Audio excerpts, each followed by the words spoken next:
Several months ago, a friend of Andy and I's, her name's Katie, she had asked if we would speak at her women's conference. She's a ministry leader over at a church called Compassion here in our hometown. I have said no to every speaking request, and by that I mean I've gotten 4 or 5 requests to speak where I have said no.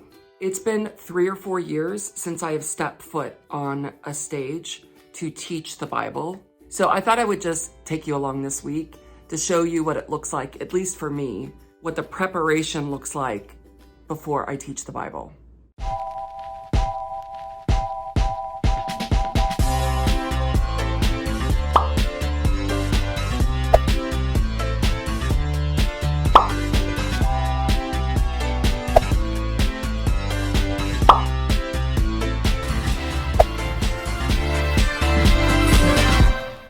So here's what I've been doing all morning so far. Now, this talk is a little bit different than what I typically do because typically I'm writing it from scratch. I'm instead, this time, for the first time ever, I'm using a talk from maybe 7 years ago, 6 years ago, I'm not sure. That's because I don't have time to write a talk from scratch. What you're seeing here is maybe 40 to 60 hours of work to just write out, get all the concepts, and I write it out word for word. So for the last 2 hours, I've been tweaking it and rewriting it, and I'm maybe a third of the way through. So I've got a long way to go. I'm needing a break, so I'm gonna stop now and I'm gonna head to the gym to try to get up and get some blood flowing back to my brain, and then I'll come back, get at it again. From today forward until Saturday, which is when the talk is, I will be in this sort of monkish way, which is actually pretty hard here to talk on camera. I don't know if you can notice a difference or not, but I'm very much inside myself. Starting this morning, as soon as my eyes opened, it's like game on, which just for me means I really push out anything else I can except for this talk, and the women that will be there are what is foremost in my mind. Usually at the gym, I'm watching YouTube videos or I'm listening to a podcast or I'm watching a TV show. Those go away for me during these next 3 or 4 days. I'll be listening to worship music and thinking and being with God and praying for this weekend.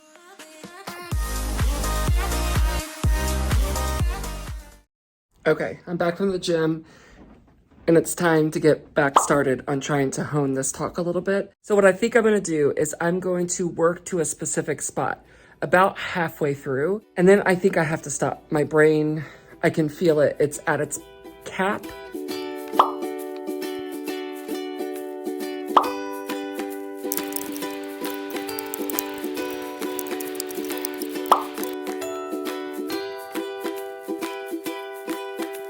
Good morning. It is now Thursday. I did not get back on this with you yesterday. So what I did was, instead of just going halfway through the talk, I actually completed my edits yesterday. So the whole thing is almost done. I've got the end of the talk to actually write. If you've been around here at all, you know that I've talked about this family situation that's happening, and I'm planning on sharing, we'll see how it goes, but some of that journey.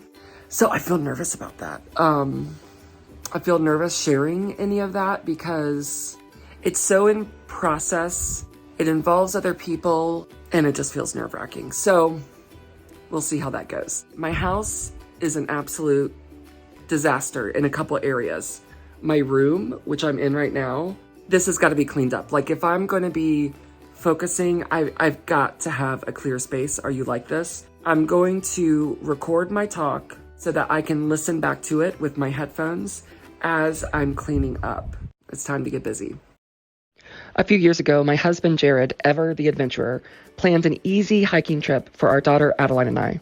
I've been married to the man for nearly 24 years, so when I hear the words easy, short, pleasant, light, fun, and reference to a hike, I start to get nervous. This easy hike idea started, as they all do, with Jared excited and me skeptical. He got out his phone and began reading trail reviews. Grandma loved the hike, and fabulous family experience. So easy, even our 3-year-old could do it. Now, why do I do this weird thing of recording my talk and then listening back to myself? Well, I'm doing several things at once. I need to hear the words back. One, so that they become really, really familiar to me, so that when I'm speaking, I don't have to so much concentrate on the words, but I get to be in the moment, and that is very, very difficult for me. So I like to really, really understand where I'm going and the words that I want to say. I'm not trying to memorize a script, but I do want to be really, really, really familiar with it. The second thing that I'm listening for is there anything that I'm saying that's wrong, that is just flat out not true or exaggerated, or am I handling the Bible inappropriately or incorrectly? I'm listening for error. Does anything as I hear it come back to me just doesn't quite sit right with me? The third thing I'm listening for is there anything that's just confusing that I have not communicated well? Because if I'm confused by it, most certainly the friends that are listening are going to be very confused by it. The fourth thing I'm listening for is what can be removed. Communicating is mostly about editing, removing words that do not need to be there. The more words that I say, the more I'm asking from the friends that are sitting in the audience. And I want to ask as little as possible and stick with what is just the most important. So I'm listening with an ear of what can be removed. And then the fifth thing, the last thing, is I'm listening for anything that needs to be added for clarity. Now, if I'm going to add something, I'm going to think really hard about that because I really, really don't want to be adding to this. I want to be removing if I'm doing anything. But sometimes when necessary, I do need to add a few sentences to clarify. This for me is the hardest work of teaching. It is where I experience God the most. It is where I hear from him. I sense his presence. It is a joy and delight.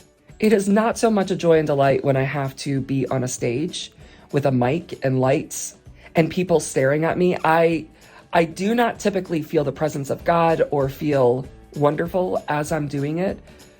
No, it's here in these moments as I am reflecting, thinking, praying, listening, crafting the words that I feel his presence.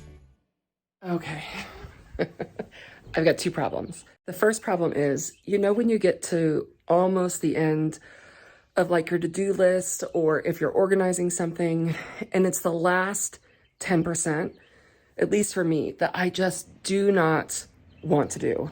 The second problem that I have is I am so tired of listening to my voice, like I can't even tell you.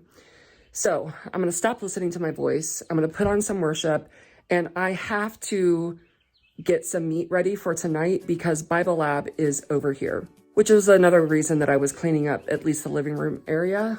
But the state of my kitchen is not fantastic.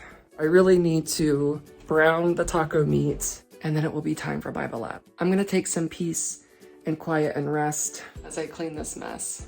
And by peace and quiet, I mean peace and quiet for my own self, for my own voice. That's what I'm taking peace and quiet from. Get rid of all your sorrows in this summer city. You'll never feel alone as long as you're with me. Get rid of all your sorrows in this summer city. There's no place on earth I would rather be. Wow, that's fantastic. Ready? 1, 2, 3, smile. Oh my gosh. It's almost recorded as if you're living.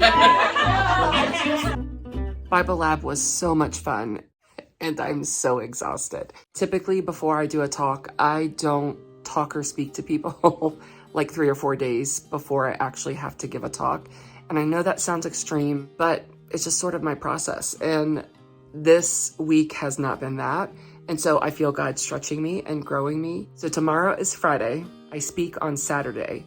These are the days that I'll tell Jared, like, I'm here, but I'm not here.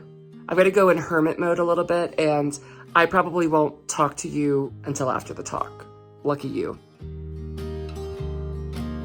Having a private room before the talk begins is so nice. I don't care if it's a closet, but I just need space and time just to reflect and pray. Andy and I got there about an hour and a half early to do stuff like sound check. And right now, Andy's reviewing her slides and she's panicking a bit because they're not quite right. But no worries, they got fixed. And then before I know it, it is go time. It's at this point that I'm usually thinking, why am I doing this? But this is the moment when all the prep comes together. And it's like stepping off a cliff and just asking God to do what only he could do, which is using his word to speak to his people. Andy called me back. Who here is actually from the church Compassion? So like maybe 75% of you. She called me back over to read some of those notes. Are you guys lamenting? Is that what's happening? I'm lamenting.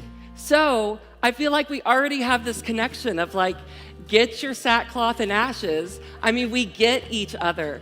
I'm in a deep season of learning how to lament. So that was super fun, in my own way, to see that over there.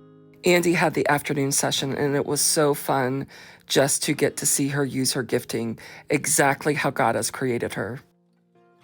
At the conference, women accepted Christ. I believe God moved. It was wonderful. And now it's time to relax with my husband. He'll often say he loses me for about a week before I have to speak. And so I love being able to sit down with him and share and kind of come back to him. Speaking for me is a double-edged sword. It is the hardest thing I do, but as I do it, it is what I feel created to do.